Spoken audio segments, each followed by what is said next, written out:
नमस्कार, उत्तराखंड की बुलेटिन में आप सभी का स्वागत है। आप सभी के साथ हाजिर हूं मैं कंचन। शुरुआत करेंगे बुलेटिन की बड़ी खबरों के साथ। मुख्यमंत्री पुष्कर सिंह धामी ने मंगलवार को केदारनाथ दौरे पर रहे। इस दौरान उन्होंने पूजा अर्चना की और बाबा केदार से प्रदेशवासियों की यहां पर सुख समृद्धि की कामना की, जहां उन्होंने कहा कि केदारनाथ धाम में विषम परिस्थितियों में भी पुनर्निर्माण के कार्य तेजी से किए जा रहे हैं। उन्होंने कहा कि पिछले साल की तुलना में इस बार अब तक 10% से ज्यादा पुनर्निर्माण के कार्य किए जा चुके हैं। इस दौरान बद्र केदार मंदिर समिति के अध्यक्ष अजय सेमवाल समेत तमाम लोग मौजूद रहे।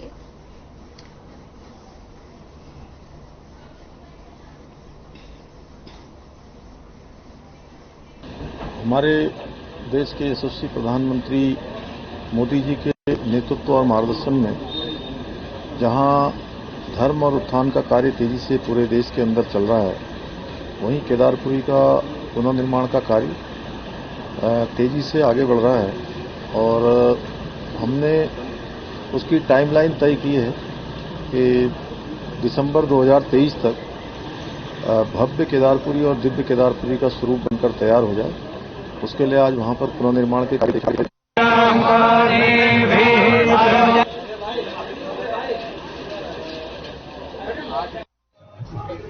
खबर देहरादून से है। पूर्व मुख्यमंत्री हरीश रावत ने सीएम धामी की तारीफ की। दरअसल सीएम धामी ने बारिश में घूमते हुए तस्वीर लेकर यहां सोशल मीडिया अकाउंट पर अपने लगाई थी, जिसके बाद कांग्रेस के प्रदेश अध्यक्ष हरीश रावत ने सीएम की तारीफ की और कहा कि इस तरीके की परंपरा भी होनी चाहिए जिससे अच्छा काम करने वाले नेताओं की तारीफ हो सके।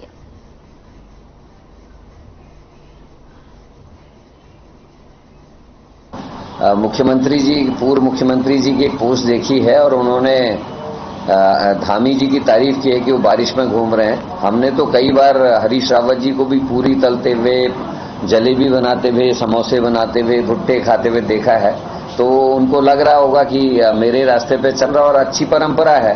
किसी व्यक्ति की तारीफ करने में कोई गुरेज नहीं है, कोई बुराई नहीं है। उन्होंने साथ में एक हम लोगों को भी एक नसीहत दी है कि बहुत मेहनत की जरूरत है और कांग्रेस को मेहनत करनी चाहिए।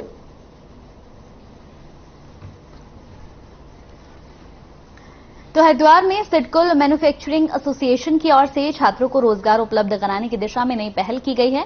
इसके लिए विश्वविद्यालय परिसर में अकादमी एक इंक्यूबेशन सेंटर बनाया गया है, जहां छात्रों को रोजगार संबंधित जानकारियां उपलब्ध कराई जाएंगी।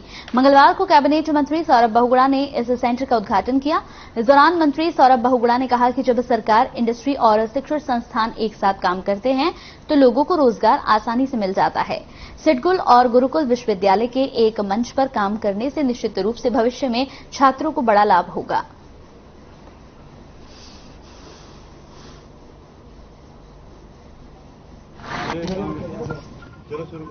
और अच्छी चीज है क्योंकि हमारे अगर बच्चों को जो इंटरेस्टेड है, जो आईटीआई में है, जो बीटेक में है, जो पॉलिटेक्निक में है, जो बीएससी केमिस्ट्री में है, सिडकुल में ऐसे बहुत सारे जॉब्स हैं जो निकलते हैं लेकिन लोगों को पता नहीं चलता। लेकिन जब यहाँ पर कोऑर्डिनेशन यूनिवर्सिटी के बच्चों में और सिडकुल के बीच में डायरेक्ट होगा तो उनका इंटरेस्ट भी जागेगा, उनको जानकारी भी होगी और सिडकुल में सीधा उनके जॉब्स लगने की संभावनाएं भी बढ़ेंगी। और ये मैंने हमेशा कहा है मंच पे, क्योंकि स्किल डेवलपमेंट मिनिस्टर के रूप में भी मैंने कहा है कि जब इंडस्ट्री और गवर्नमेंट और इंस्टीट्यूशंस एक पेज पे होते हैं तो लोगों को जॉब प्रोवाइड करना आसान हो जाता है। इंडस्ट्री की एक डिमांड है कि उनको अपनी ट्रेंड टीम चाहिए, बच्चे चाहिए। यूनिवर्सिटीज और इंस्टीट्यूशंस के पास में बच्चे होते हैं, वो एक विद्यार्थी डेफिनेटली उनका अगला उद्देश्य ये होता है कि रोजगार मिले या वो स्वरोजगार पे जाएं। ये एक काफी दिनों से एक विषय उठ रहा था कि भाई बच्चों को रोजगार नहीं मिल रहा है या उनको स्वरोजगार में दिक्कतें हैं और इंडस्ट्री को राइट कैंडिडेट नहीं मिल रहा है। हमारे ये दोनों का संयुक्त प्रयास है।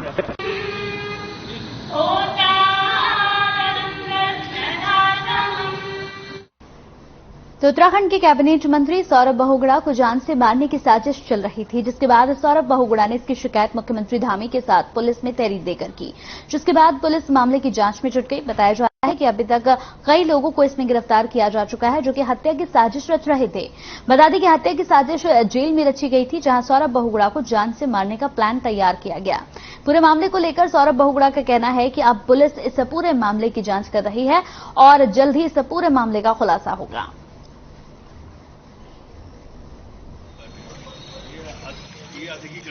फर्स्ट तो मुझे भी समझ में नहीं आया, क्योंकि जो हीरा सिंह जी हैं इन्होंने आज से 3-4 महीने पहले हमारे यहाँ 25 एकड़ सरकारी भूमि रातों रात जोत दी थी और जोतने के बाद हमारे जो रेवेन्यू की टीम थी, तहसीलदार एसडीएम, उन्होंने इनके खिलाफ एफआईआर कराई थी और इनको अरेस्ट करके इनको जेल भेजा गया था।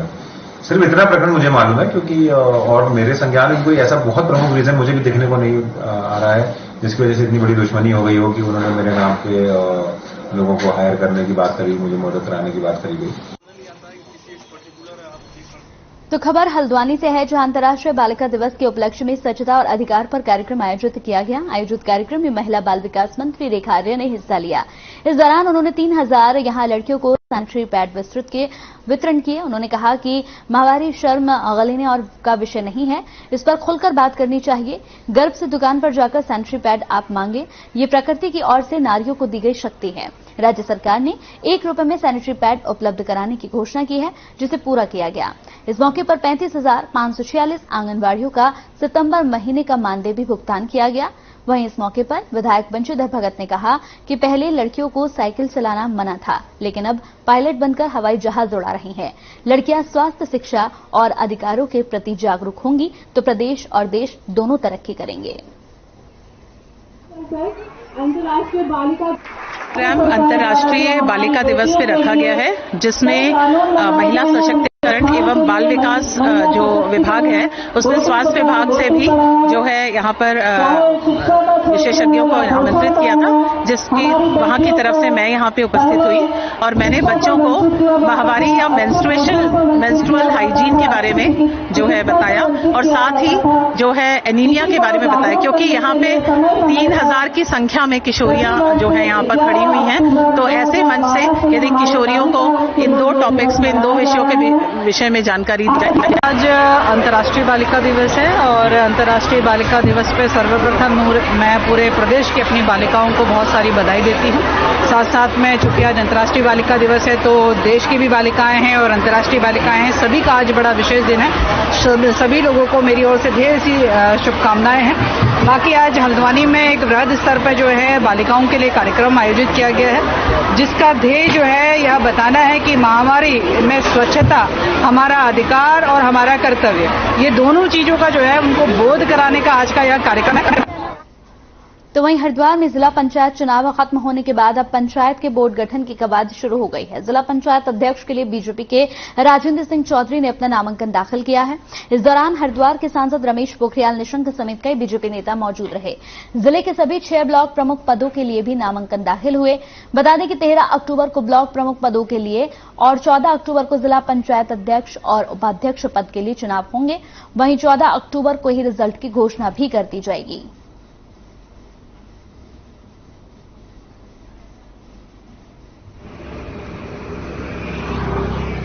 मेरे हिसाब से तो अब तक जो हमें पता लगा एक ही पर्चा है, आगे पीछे कोई नहीं है।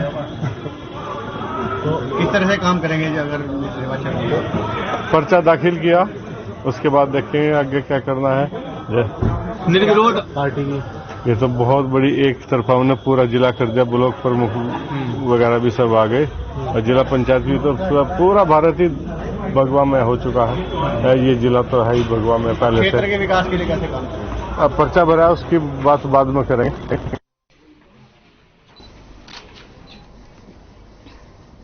तो खबर देहरादून से है, जहां अपर मुख्य सचिव राधा रतूड़ी ने समीक्षा बैठक ली। बैठक में सड़कों के भूमि अधिग्रहण और मुआवजे पर बात की गई और प्रक्रिया को आसान बनाने के लिए एक कमेटी बनाने का निर्देश दिया गया। ये समिति 15 दिनों में राष्ट्रीय राजमार्गों के अलावा दूसरे सड़कों में भी भूमि अधिग्रहण की प्रक्रिया के पर यहां सुझाव देगी। अपर मुख्य सचिव रतूड़ी ने राज्य में डंपिंग जोन के लिए जमीन समस्या के समाधान पर भी बात की और इनोवेटिव साथ ही वृक्षारोपण जैसे इको फ्रेंडली उपायों पर काम करने के निर्देश दिए।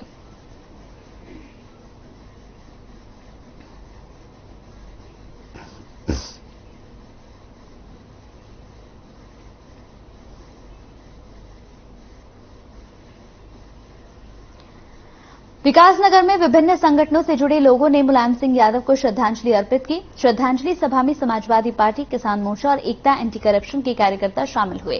कार्यकर्ताओं ने मुलायम सिंह यादव के निधन पर दुख यहां पर व्यक्त करते हुए कहा कि नेताजी ने आजीवन जनहित के लिए काम किया।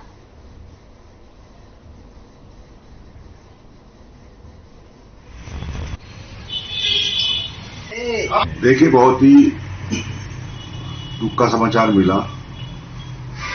मुलायम सिंह यादव जी एक ऐसे नेता थे जिनकी जितनी तारीफ की जाए उतनी कम है, जिन्होंने जो है जब शुरू में इन्होंने इलेक्शन लड़ा तो उस समय चंदे से इलेक्शन लड़ा और चंदा करके इनको जो है जनता ने गाड़ी जो है अम्बेसडर कार जो है दी। उनका प्रयास रहा साइकिल पे घूमते थे लोगों के बीच में, उन्होंने समाजवादी पार्टी को जिस तरीके से खड़ा किया। अमर रहे, अमर रहे। तो हरिद्वार के वेद मंदिर आश्रम के गेट पर एक महिला ने मिट्टी का तेल छिड़ककर आत्महत्या का प्रयास किया। स्थानीय लोगों से सूचना मिलने पर पुलिस ने पहुंचकर महिला से पूछताछ की। महिला ने बताया कि पड़ोस के कुछ लोग उसे लगातार परेशान कर रहे हैं और उनके पति को झूठे मुकदमे में फंसाया जा रहा है, जिसकी वजह से वो काफी परेशान हैं।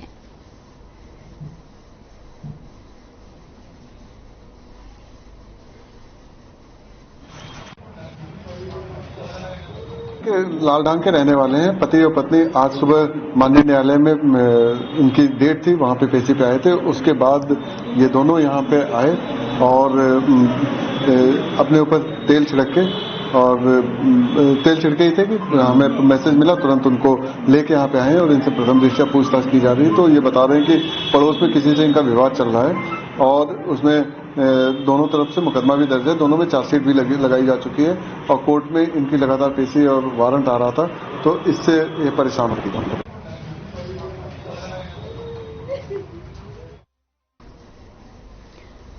तो शिवपुरी में मुनि की रेती आते समय रैपिड में यहां राफ्ट पलटने से कोलकाता के एक पर्यटक की दर्दनाक मौत हो गई। पुलिस ने शव कब्जे में लेकर पोस्टमार्टम के लिए भेज दिया है।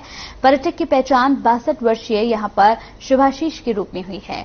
घटना के बाद परिजनों का रो रो कर बुरा हाल है।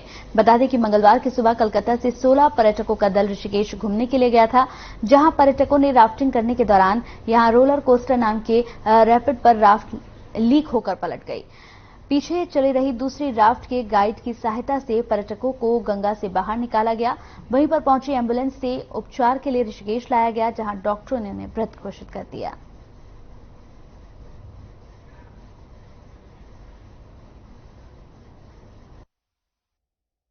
ये जो पानी का लेवल होगा उस ग्रीन मार्क है, तो ग्रीन मार्क से करीब 1-1.5 मीटर या 1.5 से 2 मीटर डाउन है, नीचे है। तो उसमें उसको राफ्टिंग के संचालन की अनुमति दी गई है तकनीकी समिति द्वारा। लेकिन आज का जो अभी जो हादसा हुआ है, इसमें जो मेरे पास अभी तक सूचना आई है उसमें ये कहा गया रोलर कोस्टर में राफ्ट स्लिप हुई थी और इनके पास जो प्रिकॉशंस हैं उसमें सुरक्षा के मानक ये है कि कम से कम 2 राफ्ट एक साथ होनी चाहिए।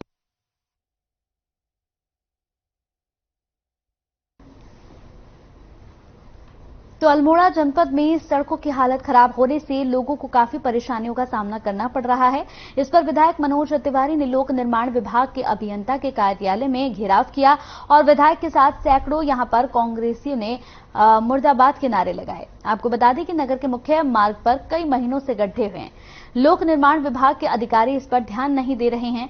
वहीं अधिशासी अभियंता इंद्रजीत बोस ने कहा कि ठेकेदार को नोटिस दिया गया है और जल्द इस पर काम होगा। तो खराब सड़कों से लोग बेहद परेशान हैं। टीवी स्क्रीन पर आप तस्वीरें देख सकते हैं। यहां गड्ढे हो गए हैं। गड्ढे होने की वजह से लोग आए दिन यहां पर परेशानियों का सामना करना पड़ता है। आए दिन यहां पर हादसे होते हैं, जिसे लेकर लोग बेहद परेशान हैं। इसी को लेकर अब अधिशासी अभियंता के पास जाकर यहां एक बार फिर से बातचीत की गई। पूर्व में हमने आंशिक रूप से उसकी कच्चे पैचिंग करी थी, जो पूर्ण नहीं हो पाई क्योंकि मौसम ने हमारा साथ नहीं दिया है। हालांकि वो हमने आंशिक ही कर पाए थे। उसके अलावा उसके नजदीक जो एपीआर रोड है वो डिफेक्ट लायबिलिटी पीरियड में है। ठेकेदार को नोटिस दिया जा चुका है और ठेकेदार ने अवगत कराया कि उसे प्लान लगाने की अभी एनओसी नहीं मिली है, उस वजह से वो काम शुरू नहीं कर पाया है। अभी 2-4 दिन का संभावित मौसम का फेज और है। उसके बाद जैसे वो प्लान सेटअप करता है, जो भी उसकी एसडीबीसी के पैचेस है वो टेकअप कर लिया। तो वहीं केदारनाथ रांची ट्रैक पर गए बंगाल के 10 सदस्यीय दल में से 2 सदस्यों का स्वास्थ्य खराब होने पर यहां ट्रक में फंसे गए लोगों से बातचीत की गई। आपको बता दें कि यहां पर एसडीआरएफ को सूचना दी गई, जिसके बाद एसडीआरएफ रेस्क्यू टीम तत्काल घटनास्थल के रवाना हुई। एसडीआरएफ ने यहां सर्चिंग अभियान चलाया। विषम परिस्थितियों के बावजूद यहां बर्फीले चट्टानों के बीच फंसे दोनों पर्यटकों को निकाला गया। वहीं दोनों पर्यटकों में से एक की मृत्यु हो गई, दूसरे को एसडीआरएफ की टीम प्राथमिक उपचार के लिए अस्पताल ले गई।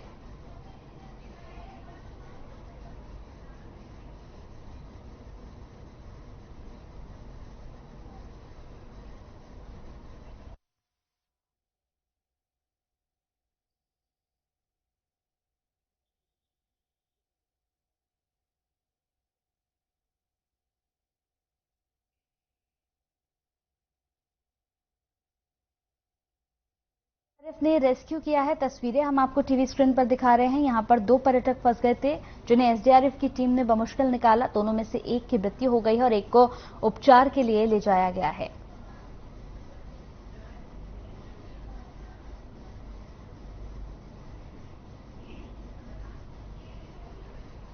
तो खबर रामनगर से है, जहां कबाड़ की आड़ में ला रहे यहां 40 बोरे झूला और यहां 2 घन मीटर छिलका गुलिया को कॉर्बेट टाइगर रिजर्व की अमडंडा चेक पोस्ट पर यहां पकड़ा गया है।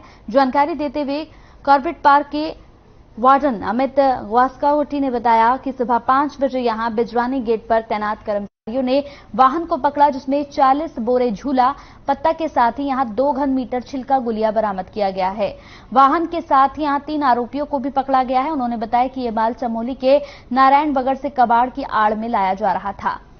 तो टीवी स्क्रीन पर ये तस्वीरें आप देख सकते हैं। 40 बोरे झूला पत्ता यहां पर पकड़ा गया है और साथ ही साथ 3 आरोपियों को भी यहां गिरफ्तार किया गया है, जिनसे लगातार पूछताछ की जा रही है। वन विभाग की यह बड़ी कार्रवाई, जिसमें वन विभाग को सफलता हासिल हुई है। आपको बता दें कि 40 बोरे यहां झूला पत्ता पकड़ा गया है और इसके साथ ही 3 लोग हैं जिनको गिरफ्तार भी किया गया है। उनसे लगातार इस पूरे मामले पर पूछताछ की जा रही है।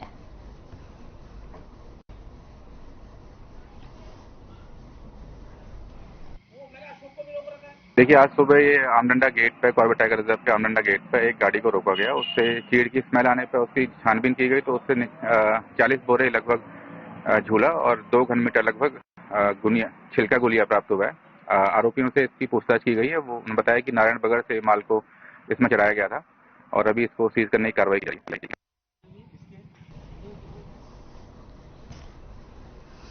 तो अंतर्राष्ट्रीय दिवस के मौके पर यहां दिनेशपुर के राजकीय बालिका यहां पर इंटर कॉलेज में कार्यक्रम का आयोजन किया गया। इस दौरान निबंध प्रतियोगिता का आयोजन हुआ।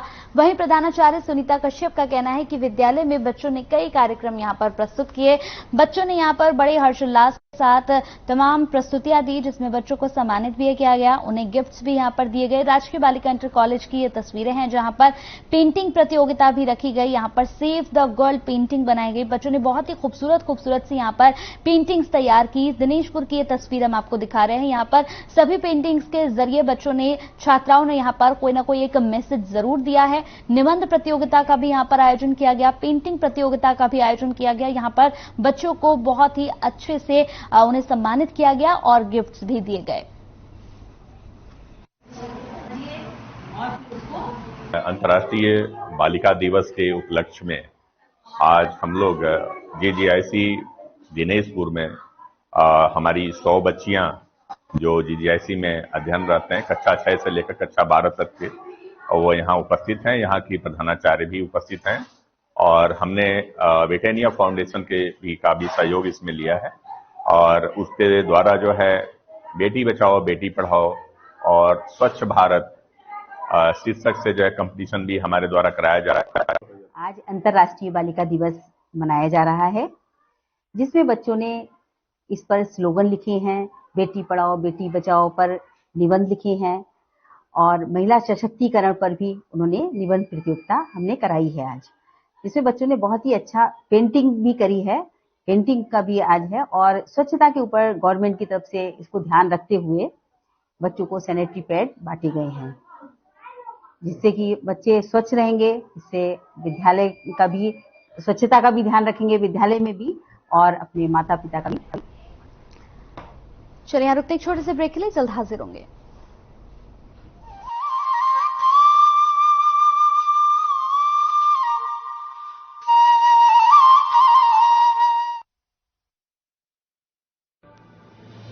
डेंगू से बचने के लिए जरूरी है आसपास पानी जमा ना होने दें। डेंगू से बचाव करना है तो याद रखिए ये सारी बातें। डेंगू के मच्छर साफ पानी में पनपते हैं, इसलिए अपने आसपास पानी जमा नहीं होने देना है और रखनी है साफ सफाई। पानी की टंकी व जल संचय के बर्तनों को रखना है ढककर। सभी गुलदस्तों, गमलों, पानी के बर्तनों, कूलर का पानी सप्ताह में एक बार पूरी तरह से खाली कर दें और सुखाकर फिर से पानी भरें। प्रयोग में न आने वाले खाली बर्तन, बोतल, डब्बे, टायर, नारियल के खोल जैसी चीजें इधर उधर ना फेंके। इनमें जमा हो सकता है बारिश का पानी और पनप सकते हैं डेंगू के मच्छर। मच्छरों से बचने के लिए ऐसे कपड़े पहने जो शरीर को ज्यादा से ज्यादा ढके। मच्छरदानी का इस्तेमाल करें। बिना चिकित्सकीय सलाह के कोई भी दवा न ले।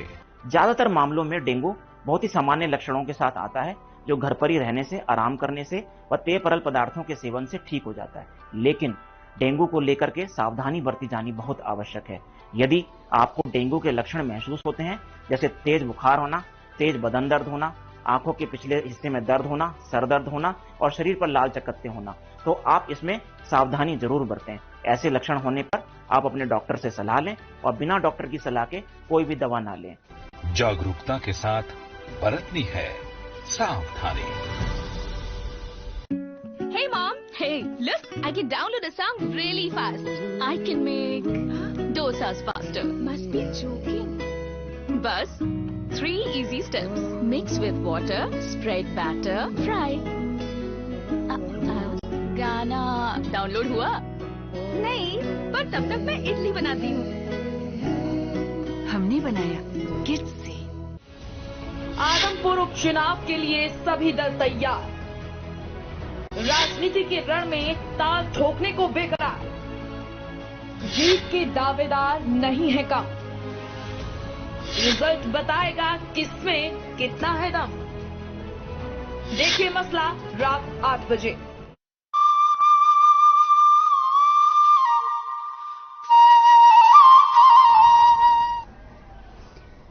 ब्रेक के बाद स्वागत है आपका। तो कोटद्वार में डेंगू से लगातार हो रही मौतों को लेकर बीजेपी कार्यकर्ताओं ने नगर आयुक्त के खिलाफ मोर्चा खोल दिया है। कार्यकर्ताओं ने नारेबाजी करते हुए प्रदर्शन कर घेराव किया। साथ ही रघुपति राघव, राजा राम, पतित पावन सीताराम भजन गाकर नगर आयुक्त को सद्बुद्धि देने की ईश्वर से कामना की।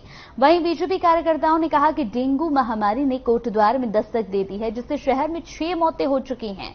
नगर आयुक्त की ओर से निगम में यहां पर कोई छिड़काव नहीं किया गया। जगह जगह गंदगी के ढेर लगे हुए हैं, लेकिन नगर निगम गहरी नींद सोया हुआ है।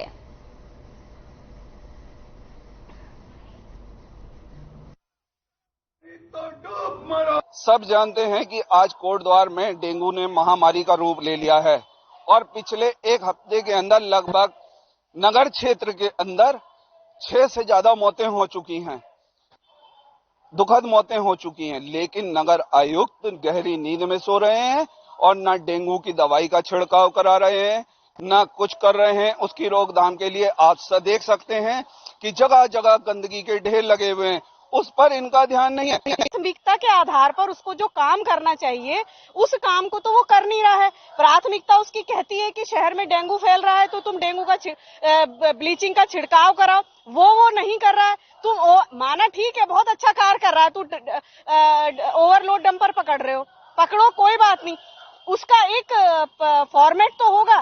तुम चालान कर रहे हो, चालान जिस वक्त किया जाता है ना, एक चालान चिट, एक स्पेसिफिक चालान चिट होती है।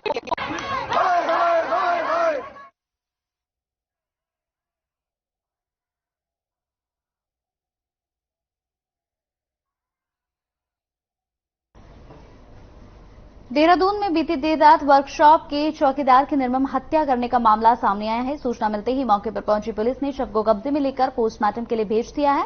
फिलहाल पुलिस इस घटना की जांच पड़ताल कर रही है। वहीं मामले की जानकारी देते हुए पुलिस ने बताया कि एक चौकीदार की देर रात लाठी डंडों से पीटकर हत्या कर दी गई। उन्होंने बताया कि वर्कशॉप में लगे सीसीटीवी कैमरे में पूरी घटना कैद हो गई है, जिसके अनुसार पुलिस ने टीम गठित की। इन सभी टीमों ने सीसीटीवी कैमरे की फुटेज और घटनास्थल का निरीक्षण करने के बाद सर्विलांस और मुखबिर को यहां अलग करते हुए हत्या करने वाले आरोपी को गिरफ्तार कर अपने रिमांड पर ले लिया।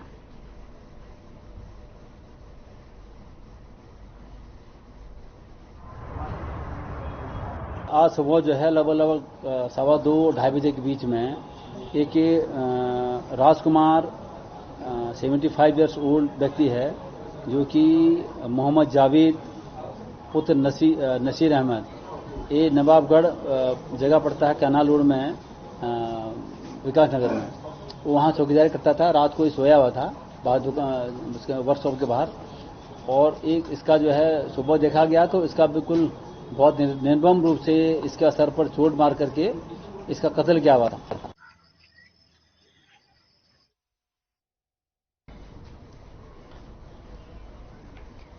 खबर रामनगर से है, जहां जिम कॉर्बेट नेशनल पार्क में यहां गर्जिया जोन को रिंगौड़ा क्षेत्र से खोले जाने की अनुमति एनटीसीए ने दे दी है। बता दें कि यहां पर गर्जिया जोन को एनटीसीए की परमिशन के बिना ही 2 साल पहले शुरू कर दिया गया था। वहीं मामले की जानकारी जैसे ही कांग्रेस के नए निदेशक धीरज पांडे को लगी, तब उन्होंने तुरंत कार्रवाई करते हुए गर्जिया जोन को बंद करने के निर्देश दिए। इसके अलावा पार्क प्रशासन की माने तो जल्द ही इस जोन में पर्यटन गतिविधियां रिंगौड़ा क्षेत्र से शुरू कर दी जाएंगी। इधर गर्जिया जोन के रिंगौड़ा क्षेत्र से खोले जाने का ग्रामीण विरोध कर रहे हैं। उनका कहना है कि जोन को गर्जिया क्षेत्र से शुरू किया गया था, इसे फिर से वहीं से चालू किया जाए।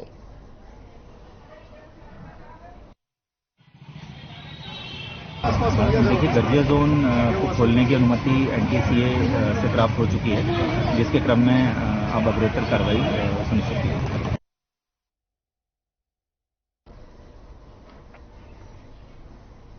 चलिए इसी के साथ उत्तराखंड के बुलेटिन में मेरे साथ इतना ही। आप बने रहिए।